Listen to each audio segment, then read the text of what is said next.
everyone, welcome back to my YouTube channel. Now we are going to see the topic on Herbert Simon, who was another behavioralist thinker.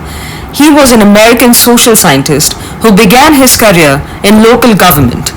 His early interest was evaluating the efficiency of different methods of local administration led him to the new field of operations research.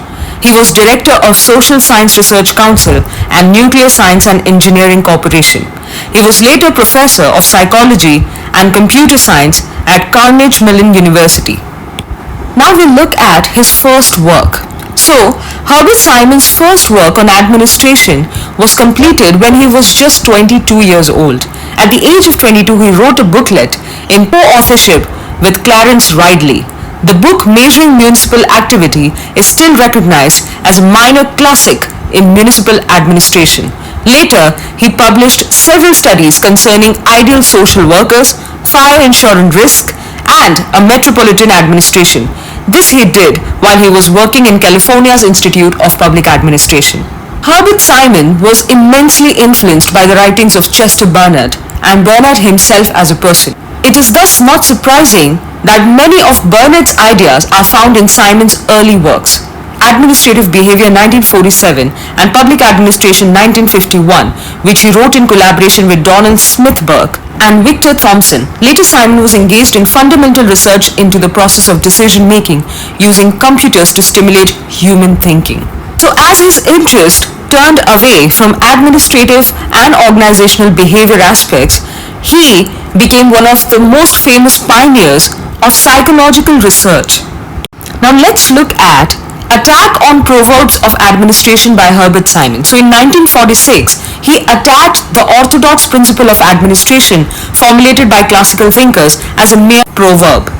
Simon pointed out that in these principles, it was assumed that administrative efficiency would increase if specialization was increased. If members in an organization were arranged in hierarchy, which presented unity of command. Limit was imposed on the number of subordinates reporting to an administrator.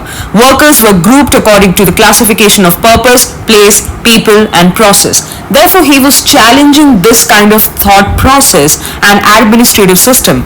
Also for Simon, ये सारे assumptions, principles कभी थे ही नहीं, because there was a huge gap between the prescribed assumptions or principles and their effective practices.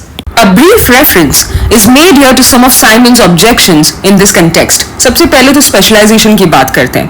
According to Simon, specialization is not a condition of efficient administration.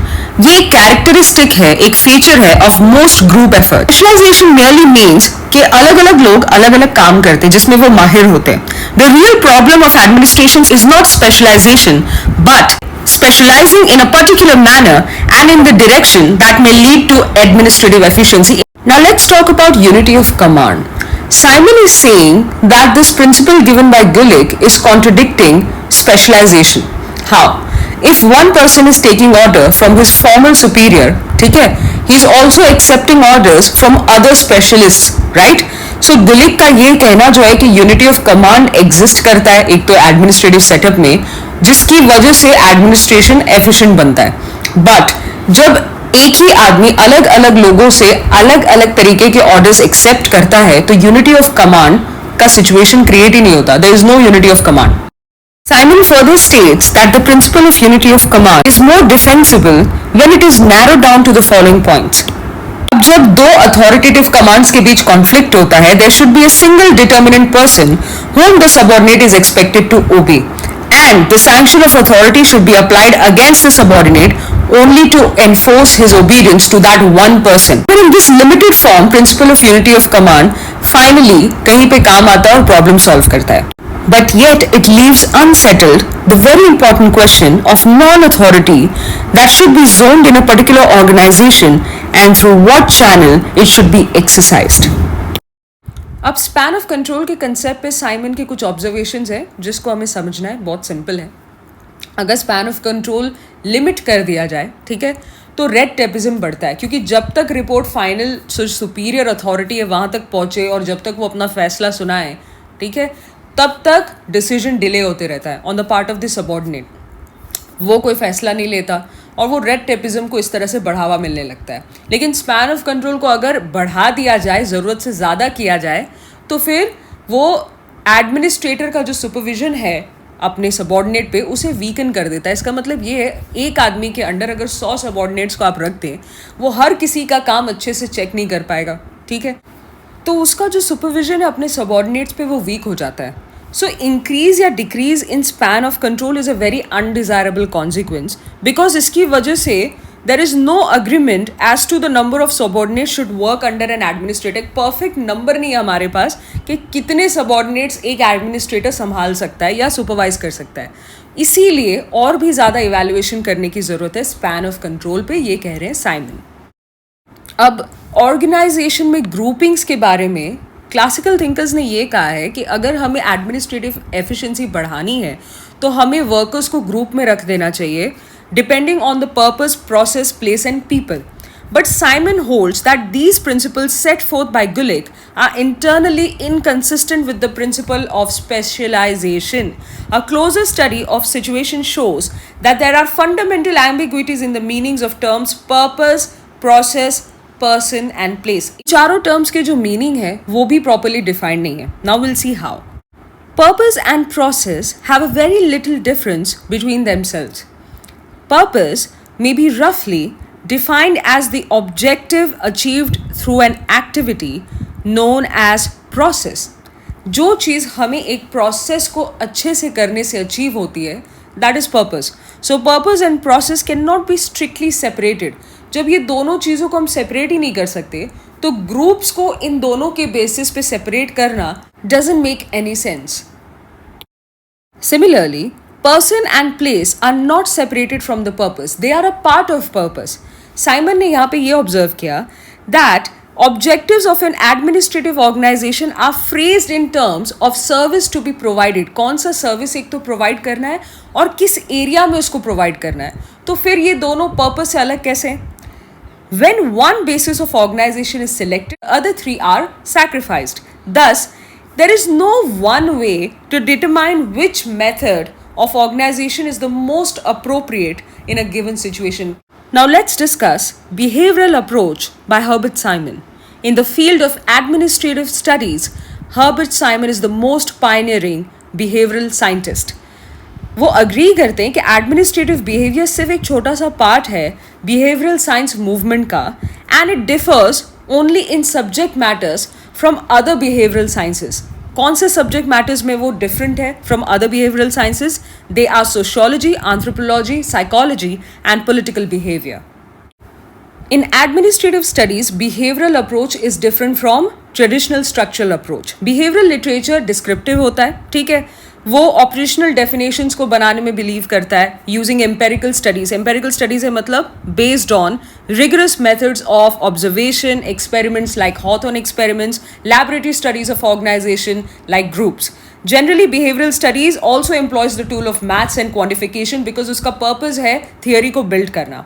ये interdisciplinary भी है because maths use कर रहा है, experiments use कर रहा है और साथ ही साथ models and methodologies of social science का भी अच्छा इस्तेमाल करता है. The main focus of Simon's study is on decision making. He calls it the core of administrative activity.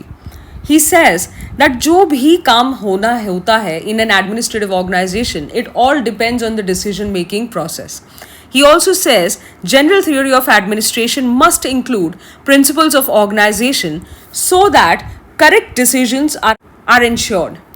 To Simon, rational decision making process in an ideal organization consists of non-traditional factors. According to Simon, decision making process also involves the process of decision execution.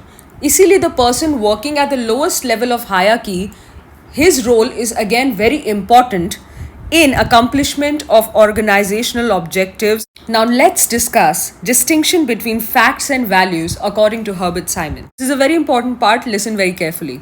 Rational decision दो premises पे depend करता है, values and facts. कोई भी फैसला हम facts के basis पे लेते हैं या हमारे जो values हैं उनके basis पे लेते हैं, जो सही गलत हमें लगता है हम वैसे decide करते हैं, ठीक है. एक इंसान के decision पे complete या partial control किया जा सकता है. या अगर हमने उसे कुछ फैक्ट्स बता दिए और ये कहा कि बाकी जो आपको ठीक लगे इन फैक्ट्स के बेसिस पे आप डिसाइड करो, तो वो पार्शियल कंट्रोल है क्योंकि उसको डिस्क्रिशन दी जा रही है, ठीक है। लेकिन अगर कंप्लीटली ये कह दिया जाए ये 4 जो टर्म्स है, ये 4 फैक्ट्स हैं, इन्हीं के बेसिस पे आपको डिसीजन लेना है, तो कंप्लीट कंट्रोल हो रहा है उसके डिसीजन मेकिंग पे। Simon further states that there is one important difference between permitting a discretion based on value premises and discretion based on factual premises. Factual premises वाला डिस्क्रिशन में क्या होता है, जब हम किसी को वो फ्रीडम देते हैं कि भाई फैक्चुअल प्रीमाइसेस के बेसिस पे आप डिसाइड करो, तो हम बाद में उसके फैसले को इवैल्यूएट कर सकते हैं, सही लिया, गलत लिया, फैक्ट्स के अकॉर्डिंग लिया, नहीं लिया, बट अगर वैल्यू प्रीमाइसेस के डिस्क्रिशन के अनुसार हम किसी को फ्रीडम दे to decide, to make a decision, उसको इवैल्यूएट करना डिफिकल्ट होता है। एक एडमिनिस्ट्रेटर का फैसला दोनों एथिक्स और फैक्ट्स पे डिपेंड करता है, इसलिए कोई साइंटिफिक तरीका नहीं है उसके फैसले को इवैल्यूएट करने का। The process of decision making can be subdivided into 2 major parts. पहला है development of a system of values and then appraising their relative merits and demerits. तो फर्स्ट वाला जो पॉइंट है उसमें दोनों वैल्यूज ऑफ फैक्ट्स की बात हो रही है। The second consist in a comparison of possible lines of action, कौन कौन से तरीके प्रोसेसेस यूज किए जा सकते हैं to execute the decision. So the second one is restricted only to factual problems. Thank you so much for watching the video. We'll be concluding the topic in part 2, which is coming next. And do not forget to like, share, comment and subscribe to the YouTube channel. Please do subscribe. I'll see you in the next one.